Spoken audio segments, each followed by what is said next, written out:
Just a thought. We don't, Gene, we don't have the back screen on. If that's a feature or a bug.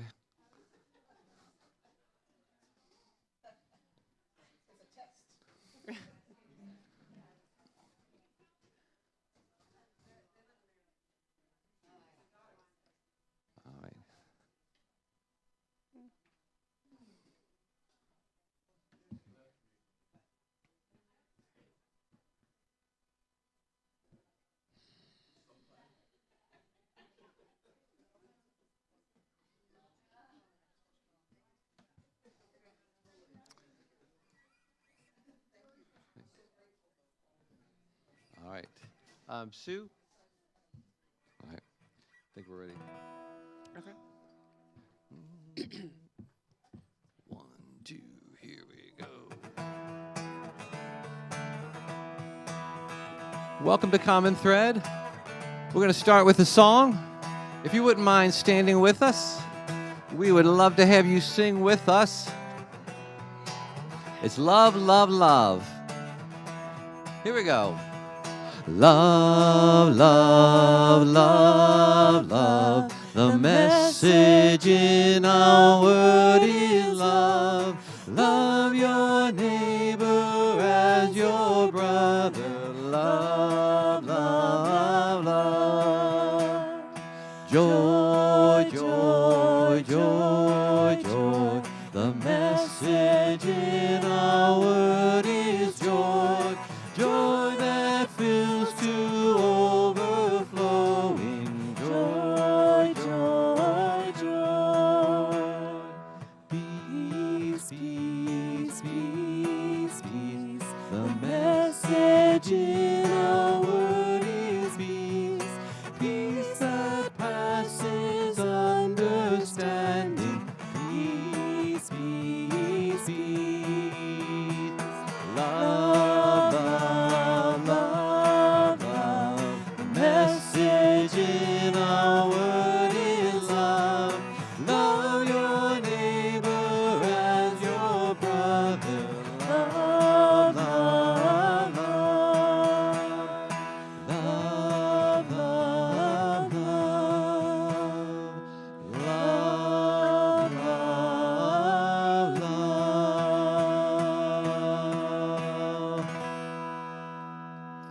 Thank you so much. Please have a Good morning.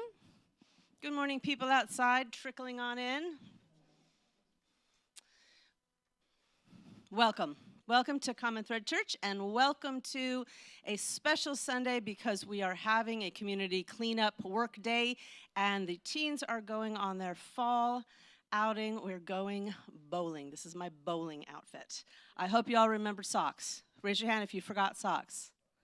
I brought extra socks because that's how I roll. So welcome to Common Thread. Welcome to this special day in our community. Thank you for showing up in force to help us clean out this church. I went downstairs earlier and tried to pull a pillow out from underneath a table in the church room, and my hand got stuck in the cobwebs. So thank you for cleaning that up this afternoon while I'm bowling. Appreciate it. And a special welcome to all of our newcomers, whether you're here for the first time or you've been coming for a few weeks. You chose a good day to come because we're vacuuming and dusting and mopping. And if you are here with us today, you belong because, as we say, as a community together, if you are part of us, whether you're new, whether you've been coming for ages, if you're here with us, you belong with us.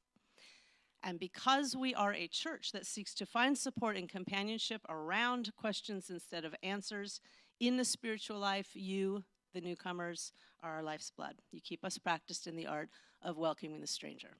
And if you would like to find more out about how to find your way into this community in order to avoid accidentally arriving on a cleanup day in the future, you simply use the link on the slide or the QR code, and it will lay out for you the breadth and depth of activities and ways to get involved and parties and socializing we have coming up in the next few months. And, tricky to bend, We are also a community that believes that this spiritual journey that we're on together requires mutual support and companionship. So if you could use some of that these days, please reach out. Or on most days, you can go down the hallway, out that door, take a right, swing a left into the library, and find someone who has been trained in our self-awareness worksheets, who can either give you the worksheet, talk to you about the process, or sit down and do one with you, or simply hold your hand, sit next to you, provide a shoulder. That happens in the library. I don't think today that we have one. We do have one. I saw that. So Cherie is going to be sitting in the library. If no one comes, then she will have to dust. So please, even if you have a very small trouble on your soul today, visit Cherie so she doesn't have to clean. So again, welcome. We're so glad to be together. And let us affirm, as we do each week, the nature of our commitment to one another. If you are here, you belong. We are, every one of us, carriers of inner light. We are, every one of us, carriers of divine breath. Please rise, greet one another, and pass the peace.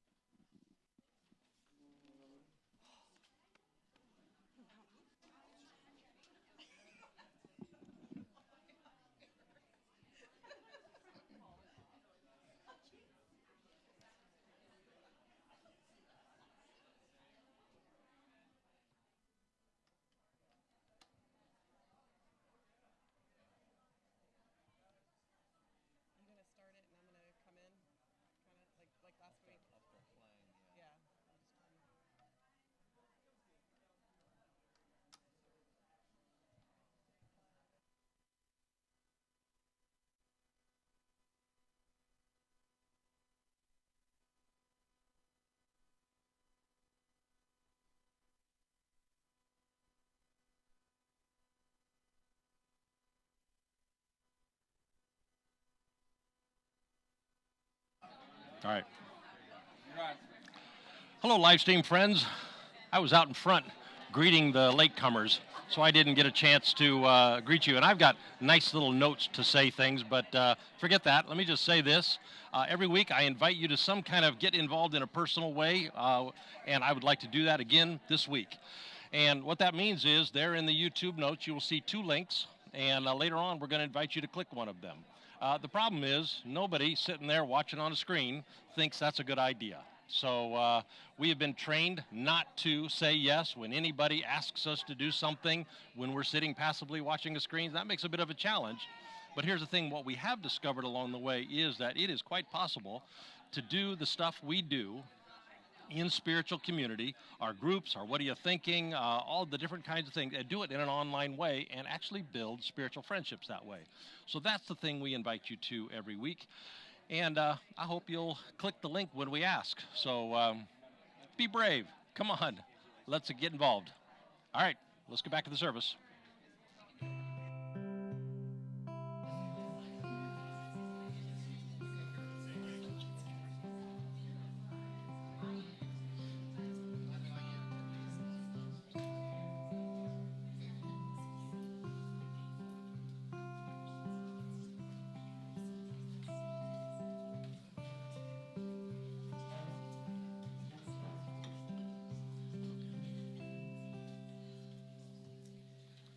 Well, good morning, friends.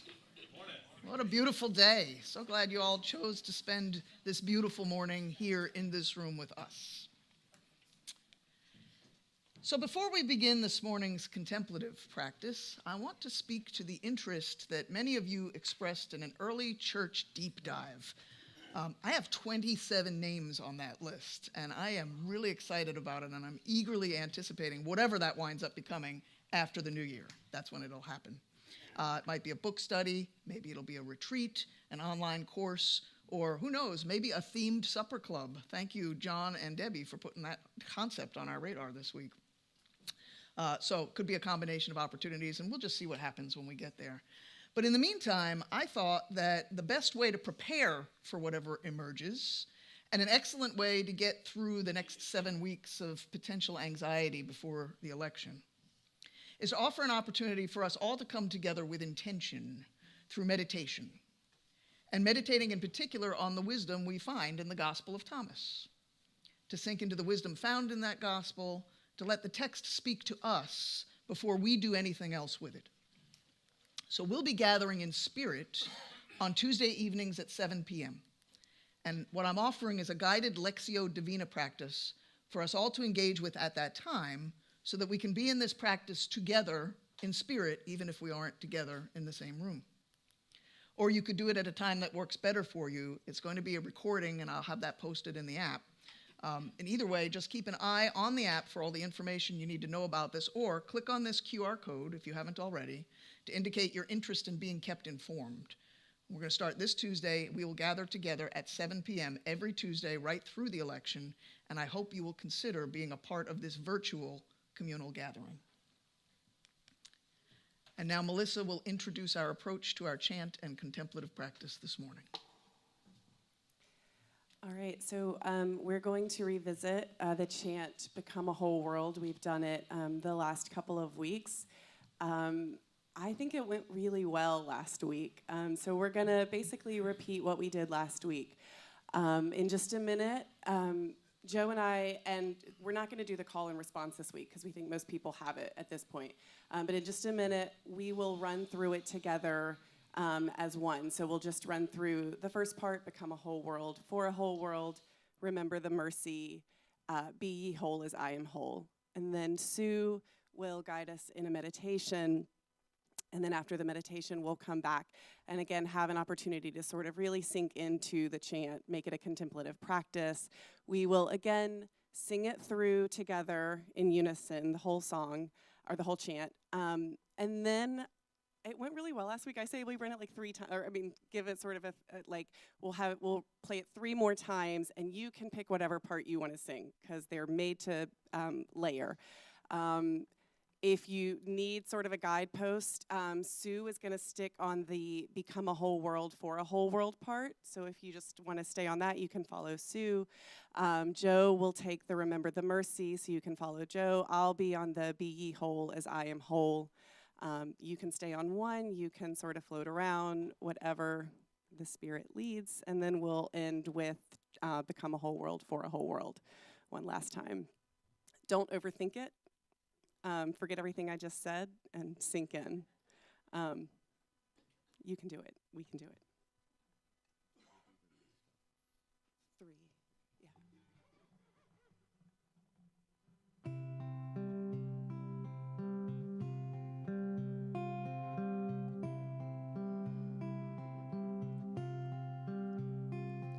Become a whole world, for a whole world. Become a whole world, for a whole world. Become a whole world, for a whole world. Become a whole world, for a whole world. Remember the mercy. Remember the mercy. Remember the mercy. Remember the mercy. Be ye whole as I am whole. Be ye whole as I am whole. Be ye whole as I am whole. Be ye whole as I am whole.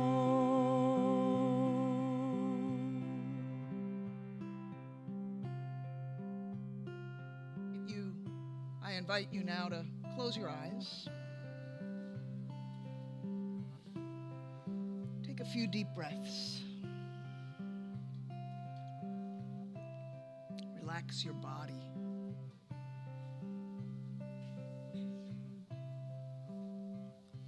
Stack your spine in your seat. Breathe in deeply.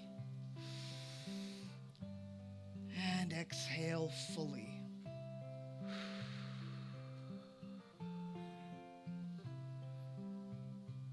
Do that a few more times and see if you can sense things just slowing down a little bit.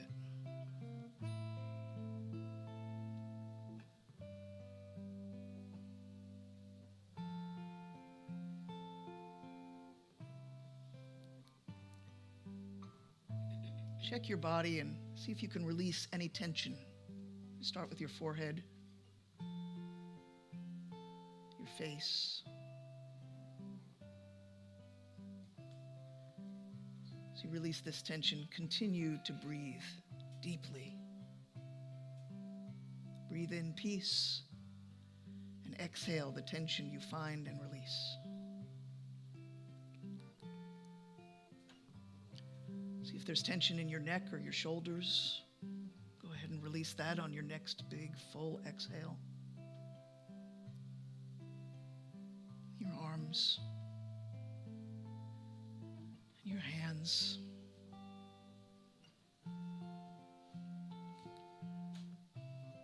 Let this relaxation flow through your body. Put attention to your chest. Notice your heartbeat. If you like, place your hand over your heart. Feel its rhythm. How it brings life to you and connects you with the life all around you.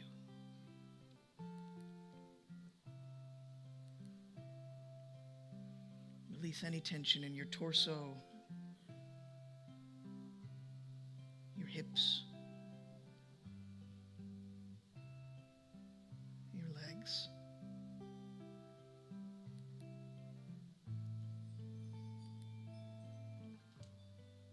Bring intentional awareness to your feet on the floor. These feet that ground you and connect you to the earth.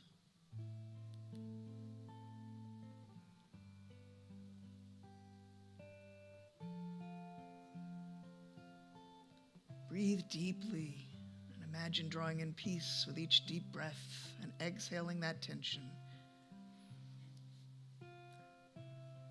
As things continue to slow down, you feel yourself becoming calmer and more present to what is in this moment. Be present. Be here. Be.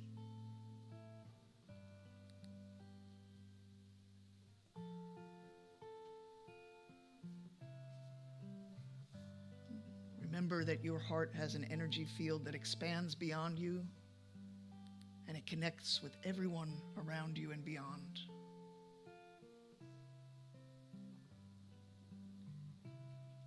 Feel this sense of interconnectedness,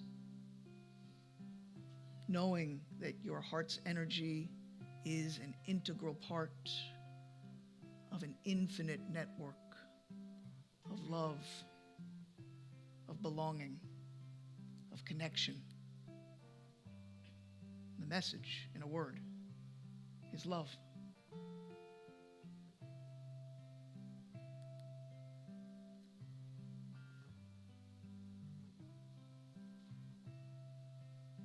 And as we stay present to this love together, may we become a whole world for a whole world.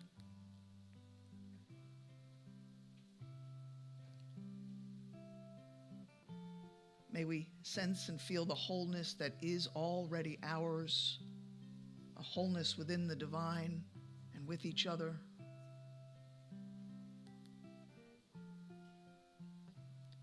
And of course, as we now move into the chant, we will remember the mercy.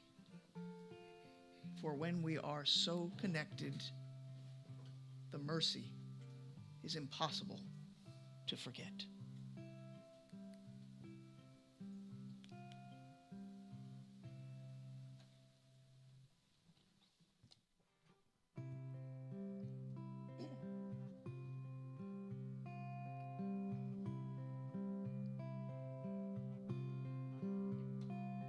Become a whole world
Well, we have a few announcements this morning, and today is a busy and fun day after the service. You've already heard about this. We're going to have What Are You Thinking Online and Snack and Chat in the back of the room. Some folks brought some things today to share with us, and we're looking forward to doing that.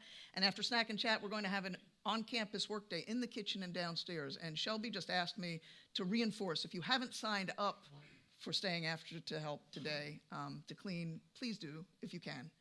Even if you can just go downstairs and grab some pillows. Some people have done that before, take them home and wash them. She has some things that she really needs some help with downstairs, and if we have enough hands to help, it will be light work for everyone. So if you registered, thank you. If you didn't register and you can still stay, please stay. We deeply appreciate it. And if you're the parent of a teen, I see a few of you out there, you know, your teens are going to go bowling after church, so just consider staying after to help if you haven't signed up, so you can conveniently be here when your child returns from that outing. Right. Isn't that convenient? It's really convenient. Just be here. Anyhow, next Saturday, is our annual Enneagram seminar. Next Sunday, we'll be forming life story and Enneagram groups. And once we are done with that, we'll have our very first meditation support group. And we're hosting this meditation support group because we often hear many of you talking about how hard it is to meditate, how challenging it is to get a consistent contemplative practice going in your life. And listen, I get it. That used to be me. And even though I have been able to get to a place where I have something reasonably consistent going on in my life, I'm far from perfect in my execution. Contemplative living is not a natural thing for us to do, especially in our culture. So I can't tell you how grateful I am to Angela McLean, who has offered support to folks like me, and you perhaps, in starting, deepening, and maintaining a regular meditation practice. And this is for anyone at any level of experience with contemplative practices. So next Sunday after the service, head downstairs to our new contemplative space. We needed a new room because the one we were in has been rented to a therapist. So Morgan and Jeff jumped right in to spiffing up the room this week. And it's immediately to your right as you head down the stairs. And it's a transformation that happened in record time. There's a little bit more work that needs to be done, but you could go meditate there now if you want to. So thank you, Morgan and Jeff, for all your labors, and thank you, Angela, for offering this kind of support. Angela is very skilled with offering this kind of support, so we are really grateful and lucky to have you. So thank you for doing that, and I encourage you to check that out next week. It's spiritual community at our finest when folks step up to do these things. And speaking of spiritual community at its finest, our annual picnic this year will be a bring your own lunch to the Art Museum, and we did this often during the pandemic, if you were here and you recall. I have such fond memories of connecting with folks there during an otherwise isolated time. The grounds are beautiful and the company cannot be beat.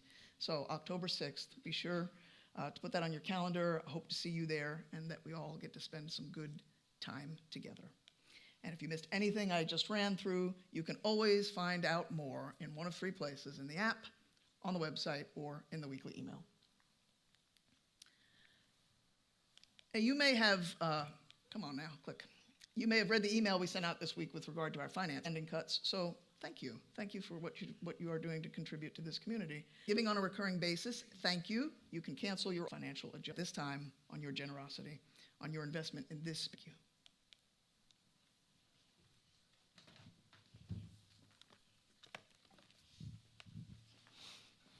Good morning.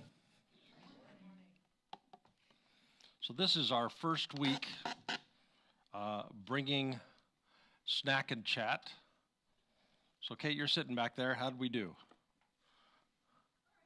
All right. Because if there's not enough, I was going to say we can arm wrestle for it.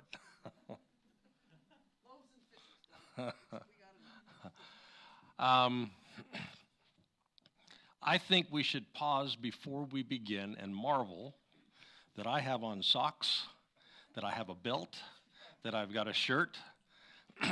Now, it's the same shirt that I've been wearing for 4 days, but I have a shirt because I have been living in the most discombobulated of ways.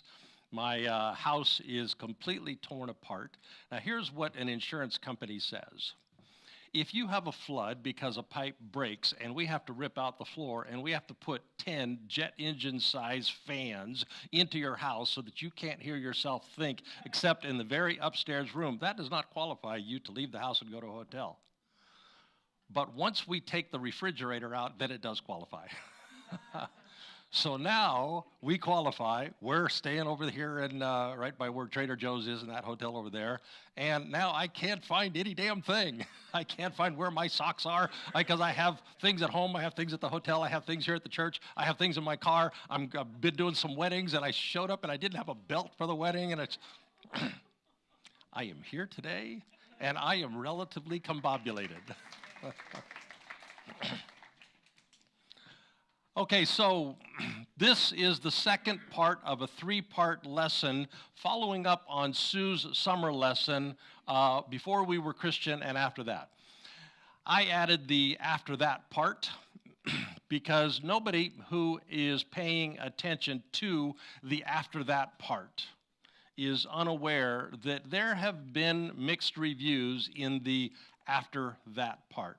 There have been some brilliant bits after that, and there have been some dark and ugly bits after that, which we saw last week kind of invites the lesson, shall we reject Christian, shall we reject church, or shall we try to redeem them? Last week, I told 3 snapshot moment anecdotes highlighting that many, if not most, have made that decision, and they have decided to reject the concept of organized religion.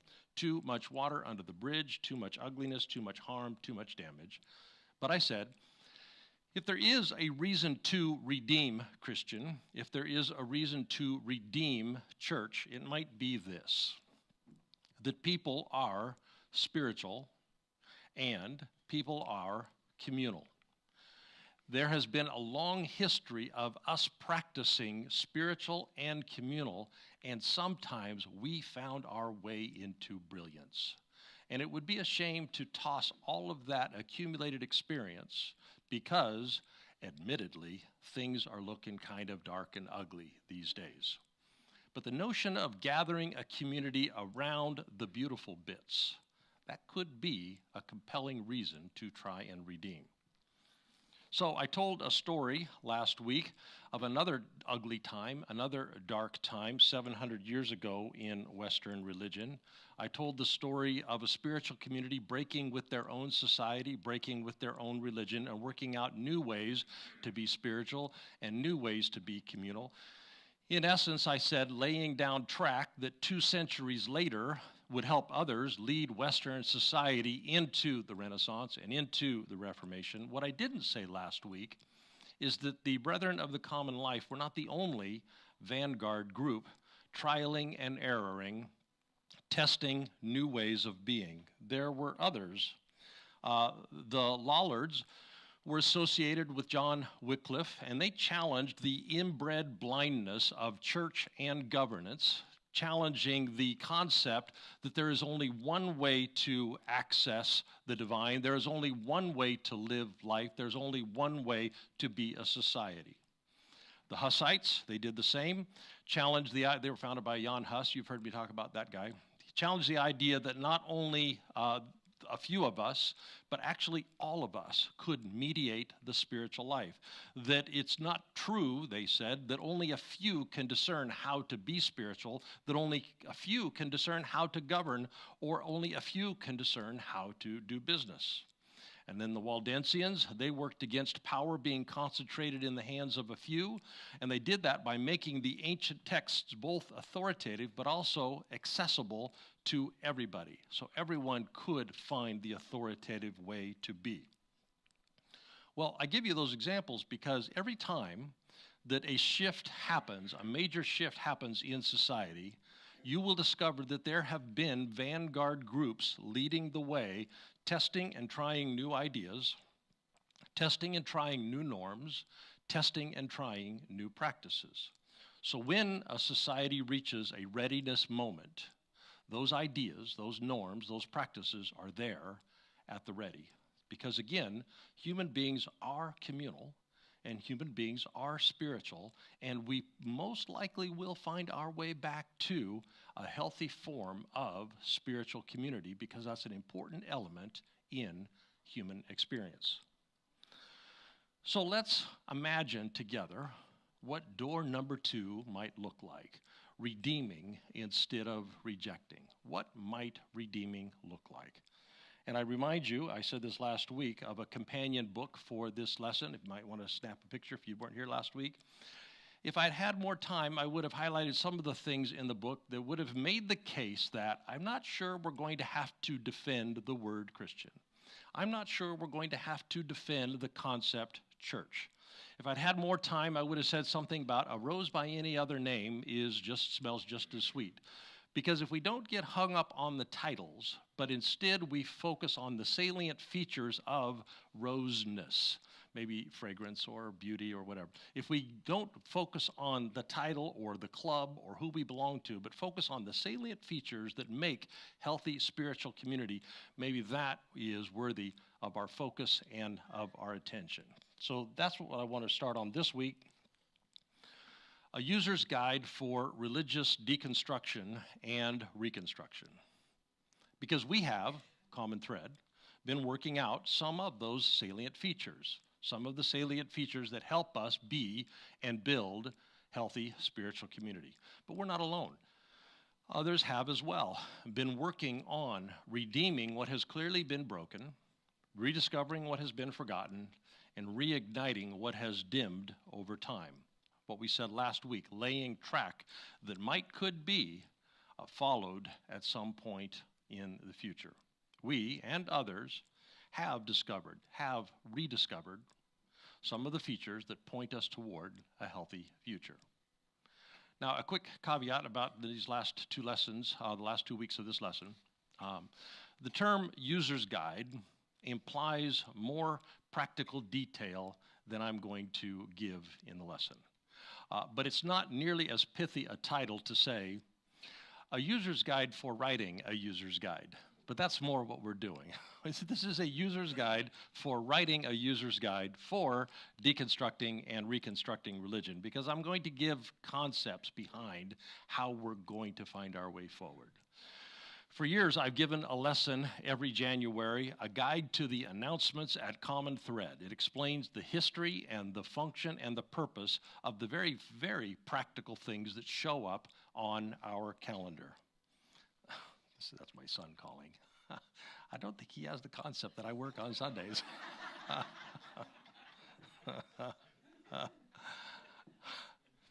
In that lesson, I give all of this history and function, and that part is very practical. That part actually could be a user's guide for deconstructing and reconstructing religion. So, Sue, put that on our list. Remind me to do that in January. So, here we go, in a user's guide for writing a user's guide, and let's begin with Section 1 of the User's Guide for Writing a UT2 Western Religion. So during Sue's summer lesson, unearthing some helpful spiritual insight from and religious practice, she noted an important feature of human being. The more we cling to certainty, we humans, the more we chase certainty, the less we are open to experiencing what we have not yet experienced. The more we cling to certainty, the more that we chase certainty, the less we are open to experience that we have not yet experienced. She phrased it this way, the less we are open to newness of life, borrowing that phrase from Jesus. But it turns out the earliest expressions of our religious tradition tried very hard to not do that. And even after the earliest part of our tradition, the after that part, in backwaters and in enclaves for all of our tradition, there has been a recurring theme that we hold on to or that we come back to, we keep returning to, that there is an uncertainty way of being spiritual. There is an uncertainty way of being communal. Here's the problem. The quest for certainty is kind of deeply ingrained in our brains. It's a very strong impulse that we all carry around inside of ourselves. She said it this way, certainty is a fortress. The problem with a fortress is that while it can keep scary stuff out, it can also keep us locked in. It can keep out the frightening unknown, but it can keep us locked into the status quo, limited to what we already know, what we're already comfortable with. She said it this way: when we build a fortress of certitude, the wind of new experience can't reach us. I thought that was beautiful. When we build a fortress of certainty, the expansion of love can't reach us. When we build a fortress of certitude, new arisings can't happen in us. Because certitude, yes, it is a fortress. Here's the problem. For many, particularly in the Western religious tradition, having a fortress has kind of been the whole point of religion. The whole point of religion was to construct for ourselves a defensive fortress. So, for many, religion has been where we have gone to escape the anxiety of the unknown. For 3 Sundays after 9/11, when I would be driving on my way to church, I would notice that every church I passed by, the parking lot was filled to overflowing. The attacks made us feel uncertain. And since American Christianity has positioned itself as the antidote to uncertainty, people showed up in the quest to be made comfortable, feeling less ambiguous, less uncertain. People went to church. Now, there's one reason, church has been organized around eliminating uncertainty, building a fortress in ambiguity, and it has to do with how our brains function. So, for section 1, a user's guide, for writing a user's guide, there's good reason why we would want to dismantle that very human instinct of seeking certitude, especially in times of anxiety or stress. So, here's the thing. The instinct hit South Carolina in 1989 as a Category 4 hurricane. And the timing of the landing coincided, did enormous damage to a lot of infrastructure throughout South Carolina and the East Coast. It was one of the most disruptive natural disasters to date. So understandably, all that chaos and all that lost infrastructure and all of that wondering how it's going to be and where it's going to be and how we're going to make it, that created a lot of stress for people. That created a lot of uncertainty for people. Interestingly, it created a lot of stress and it created a lot of uncertainty for couples.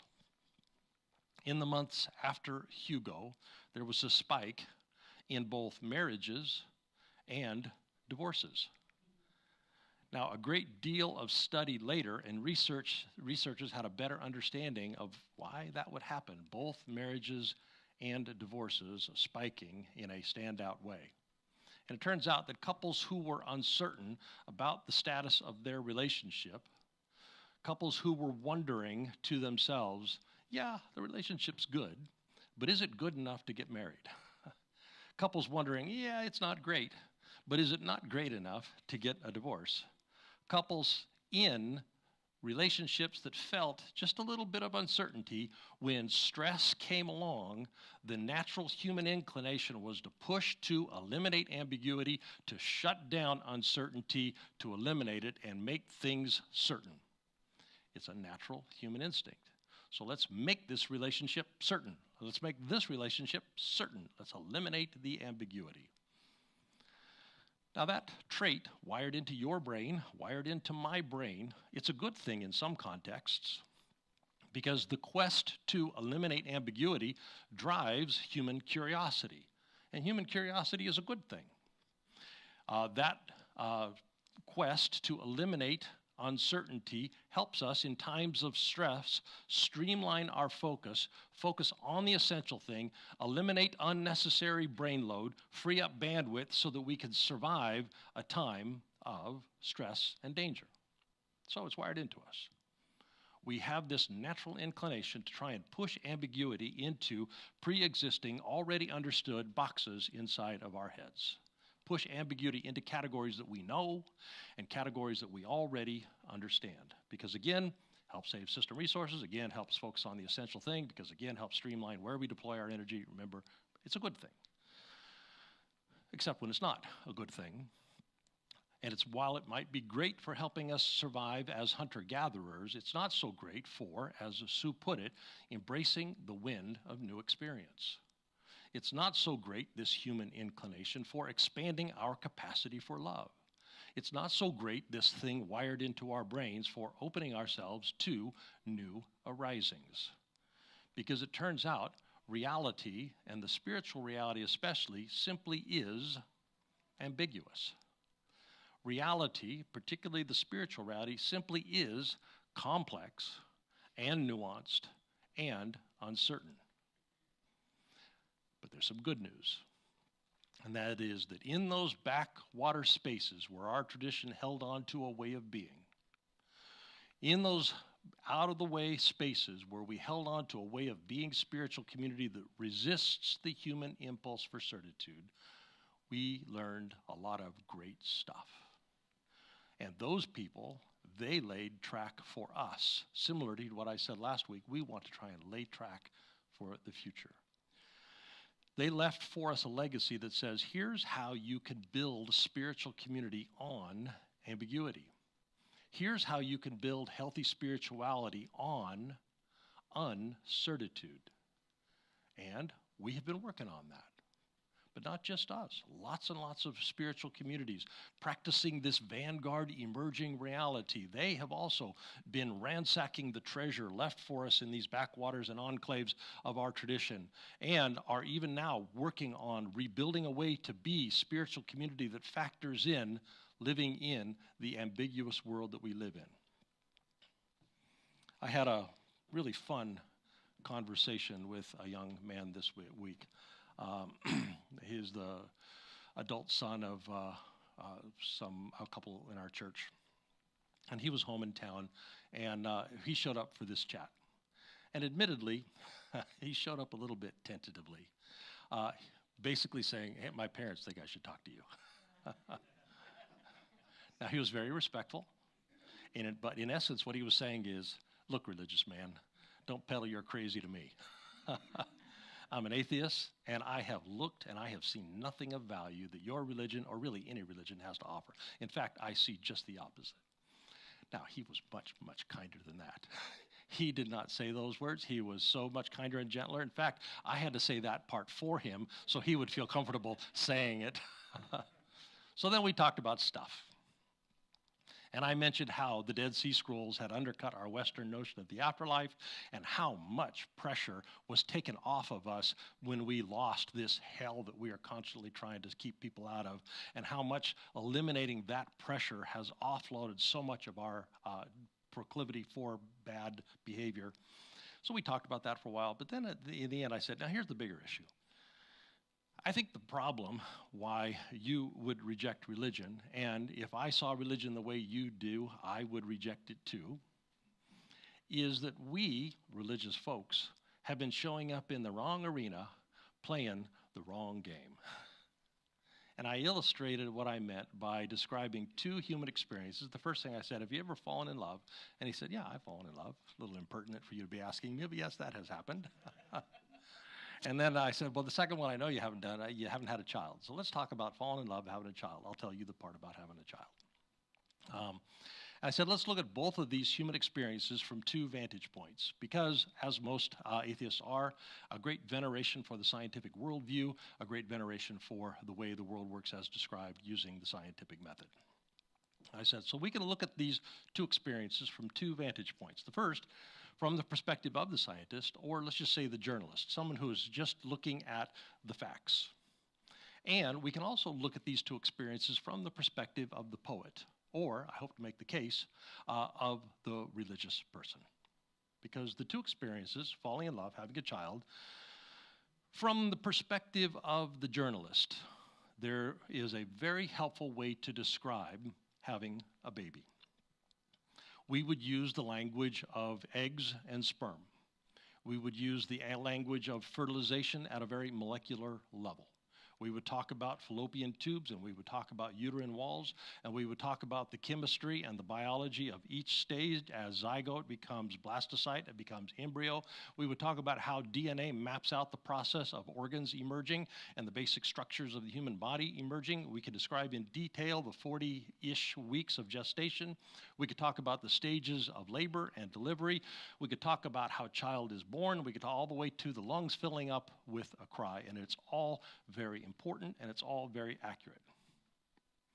And that's a way of describing human experience. Now, over here, I said there's another way to describe human experience. Over here, there's another game to play and another arena to play that game in. It's the game of the poets, and it's the game of religion.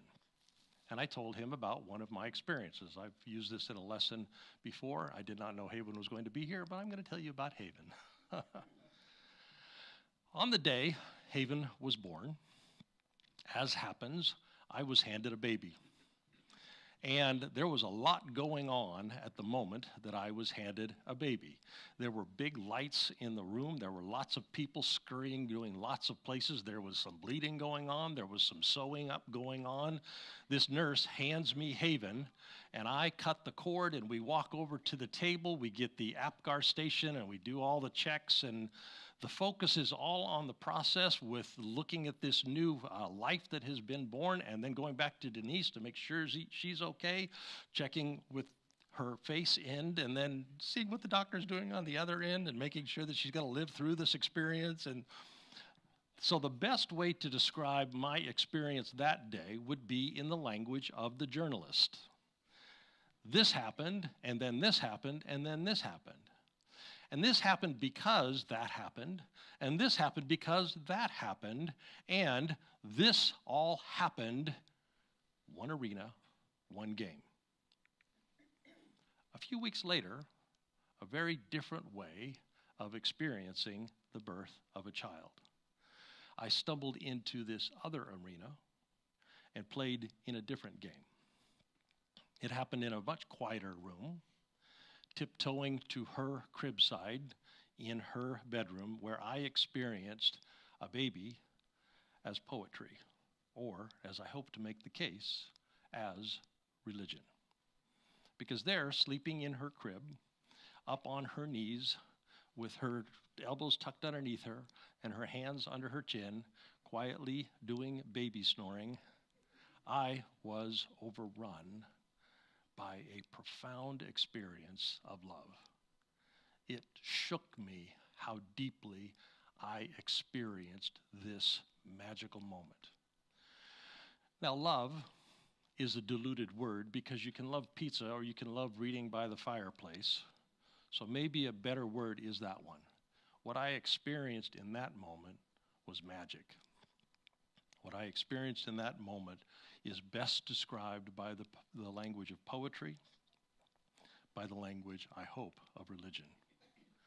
Now, magic is decidedly not an appropriate word in this arena, playing this game.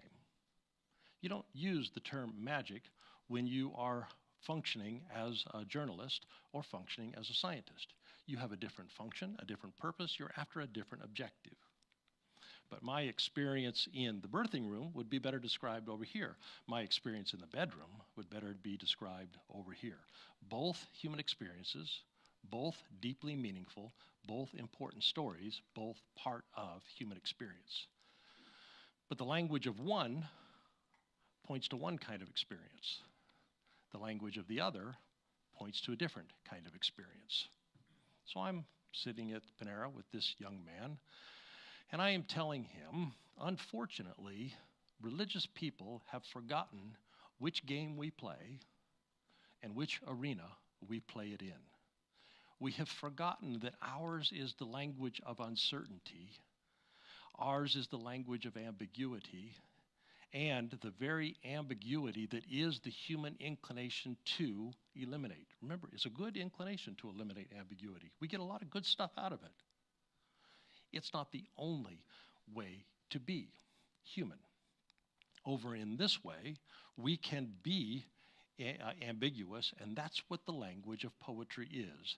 That's what the language of religion could be, and I'm arguing should be.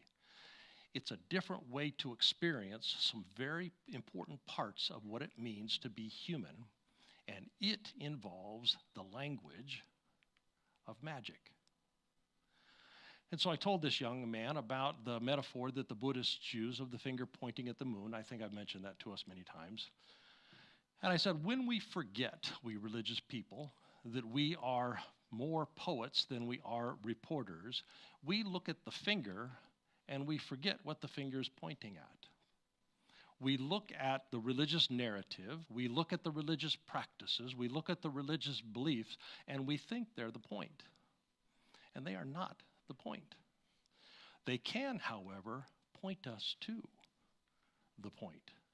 And when they do, what they point us to can be magical. Having a baby can be magical. It can also be zygotes and deliveries. Falling in love can be magical. It can also be oxytocin and dopamine. The beauty of the stars at nighttime can be magical. Companionship on the spiritual journey can be magical. These things can also be explained, and they are also magical. And magical is an important part of being human that we often overlook. And we overlook it because we don't have narratives and practices that point us toward the deepened experience of those magical moments of being alive. But if we were to restore our religious tradition to a set of expectations, a set of norms, a set of practices that would act as pointers to something greater than themselves, I love that we have stumbled onto working the circle. But I promise you, working the circle is not the point. The fact that we do communal practices and then try and help one another be steady in them, and do contemplative and learning and serving practices, all of those things are just pointers to the point. They are not the point. The doctrines that we hammered out during the Reformation are not the point. They can be pointers to the point, but when they point us to something bigger, then they are serving their function. If we will allow religious to be restored to that experience of a finger pointing, then the norms, the practices, the stories, the things that we do will make it much more likely that we will be able to experience awe and wonder. The finger points to gratitude and humility. The finger can point us to the experience of compassion and love, which is quantitatively different from understanding in our minds what compassion is and how love works. The finger can point us to grace and peace and hope, trust and unity, a whole list of things that those gone before us tell us. Here's what the finger can point you to. The finger can point you to the deepened experience of those things, and when you do, they are magical.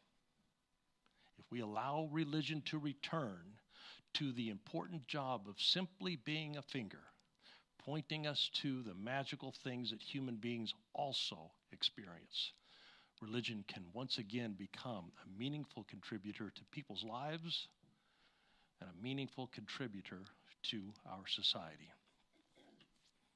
And so, indwelling divine, may we experience those also parts of being human. And may we be laying track for those who come after us to also experience these parts of our shared human experience. Amen. Okay, folks online, we're going to dismiss you now. And you heard me, even though I was late showing up to talk to you during the greeting, because I was standing out in front greeting. Those two links that are in the YouTube notes, here's what they mean to us. We keep inviting you to them every week because watching, by the way, great content. Are you not convinced? This is some great content you're getting. But as one who knows a lot about great content, I will tell you great content doesn't change your life. Here's what changes your life.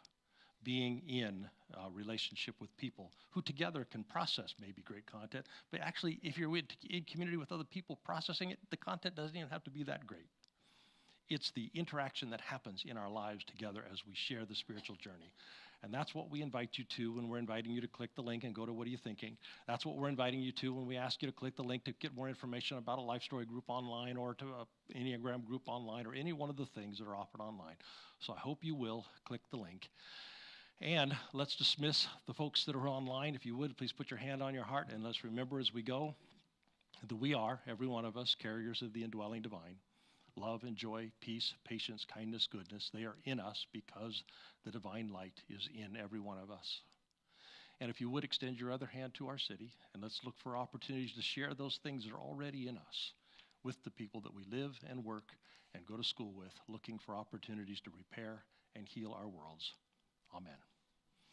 God bless you all. You are dismissed. Those of us here in the room, I am curious, what are you thinking about? What is stirring up in your heart? Oh, by the way, next week we'll get to the practice section 2 on how to write a manual on how to deconstruct. It'll be practicing uncertainty. That should have gone up already. Yeah. So I guess this is where we are. All right, my friends, what are you thinking about? What's stirring up in your heart? Oh, thank you, Andy, Inder.